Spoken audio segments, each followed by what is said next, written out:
এ ভাই, এই হাতেটা সেলাই করা যাবে? 500 টাকা তো লাগবেই। এইটুখানি সেলাই দিয়ে তো 500 টাকা দিতে হবে?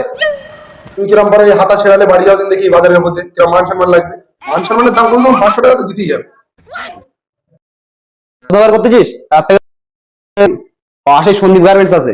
এক্ষুনি সন্দীপ দাদা ফোন করে দেবো, তো নতুন জামা দেবে না, তো এখানে সেলাই করতেই যাবে। বাজারে কোনো জায়গাতে জামা পাবি না, ঠিক আছে? এই দোকানে গিয়ে দেখি, ফালতু সেলাই করে লাভ নেই। কি হয়েছে বলো? বলছি এই জামা ছিঁড়ে গেছে, জামা পাওয়া যাবে? ও এই জামা ছিঁড়ে গেছে, একজন ছিঁড়ে দিয়েছে। হ্যাঁ, রাস্তার সাথে ছিঁড়ে দিয়েছে। এই জামা জামা জামা আমি বিক্রি করবো না তোমার কাছে। একটু বিক্রি করে বাড়ি যাবো কি করে? না, ওই সুরেশ ভাই আমাকে ফোন করে দিয়েছে, বলেছে জামা দিতে বারণ করেছে, জামা তোমাকে দেওয়া যাবে না। তুমি 2000 টাকা দিলেও তোমাকে আমি জামা দিতে পারবো না। আমি কেন, এই হাড়ায় কেউ তোমাকে জামা দেবে না। কি অবস্থা বলো দিন। তুমি ওখান থেকে সেলাই করে নাও, যা বলে বলে।